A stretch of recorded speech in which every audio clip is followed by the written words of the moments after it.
இன்னைக்கு நம்ம எல்லாருக்கும் ரொம்பவே பிடிச்ச பிரியாணி ரெசிபி தான் பார்க்க போறோம்.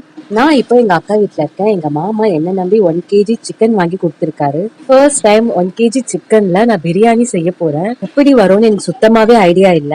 பிரியாணி சூப்பரா வந்திருக்கான்னு இந்த வீடியோ கடைசி வரைக்கும் பாருங்க. 1 kg சிக்கனை நல்லா மஞ்சள் தூள் போட்டு வாஷ் பண்ணி எடுத்துக்கிட்டேன். 1 kg சிக்கன்ல இருந்து போன்லெஸ் சிக்கனை ஒரு 300 கிராம்ஸ் வர மாதிரி எடுத்து வச்சுக்கிட்டேன். சரி வாங்க, நான் பிரியாணிக்கு என்ன மெஷர்மெண்ட்ல மசாலா ஆட் பண்ணுன்னு சொல்றேன். சிக்கன் 700 கிராம்ஸ் இஞ்சி பூண்டு பேஸ்ட் 2 ஸ்பூன் ஆட் பண்ணிக்கிட்டேன். சீரகத்தூள் 1 ஸ்பூன், கரம் மசாலா 1 ஸ்பூன், தனியா 2 ஸ்பூன், ரெட் சில்லி 1.5 ஸ்பூன், மஞ்சள் 1/4 ஸ்பூன், புதினா ஒரு கைப்பிடி, தேவையான அளவு உப்பு எல்லாமே சிக்கன்ல ஆட் பண்ணி ஒரு 30 மினிட்ஸ் க்ளோஸ் பண்ணி வச்சுட்டேன். தனியா எடுத்து வச்ச போன்லெஸ் சிக்கனை நம்ம இப்போ சிக்கன் 65 தான் ரெடி பண்ணிட்டு இருக்கோம்.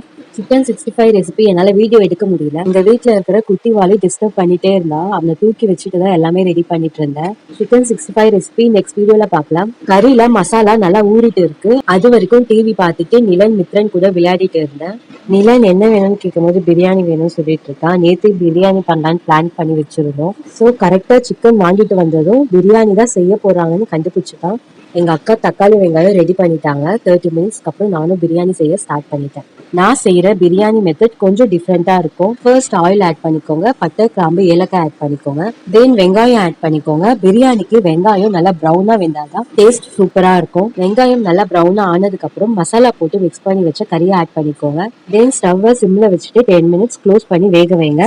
அடிக்கடி போய் கலரி விடுங்க, இல்லைன்னா அடி பிடிச்சிடும். 10 மினிட்ஸ்க்கு அப்புறம் ஓபன் பண்ணி தக்காளி ஆட் பண்ணிக்கோங்க. அது கூட 2 பச்சை மிளகாய் ஆட் பண்ணி 3 மினிட்ஸ் க்ளோஸ் பண்ணி வேக வைங்க. தக்காளி வெந்ததுக்கு அப்புறம் 1 கிளாஸ் அரிசிக்கு 1.5 கிளாஸ் தண்ணி ஆட் பண்ணணும். நான் 2 கிளாஸ் அரிசி எடுத்திருக்கேன், அதனால 3 கிளாஸ் தண்ணி ஆட் பண்ணிக்கிட்டேன். தண்ணி கொதி வந்ததுக்கு அப்புறம் ஊற வச்ச பாஸ்மதி ரைஸ் ஆட் பண்ணி 3 விசில் விடுங்க.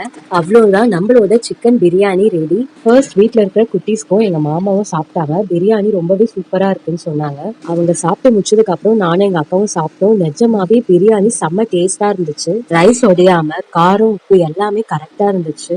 சிக்கனும் ரொம்பவே சாஃப்டா வெந்திருந்துச்சு. வீட்டுல இருக்கிற எல்லாருமே ரொம்பவே டேஸ்டா இருக்குன்னு 2 தடவை போட்டு சாப்பிட்டாங்க. அது பார்க்கும்போது எனக்கும் ரொம்பவே சந்தோஷமா இருந்துச்சு. ஓகே ஃப்ரெண்ட்ஸ், இந்த வீடியோ பிடிச்சிருந்தா லைக் பண்ணுங்க, உங்க ஃப்ரெண்ட்ஸுக்கும் ஷேர் பண்ணுங்க, மறக்காம என்ன ஃபாலோ பண்ணிக்கோங்க. நெக்ஸ்ட் வீடியோல சந்திக்கலாம். பாய்.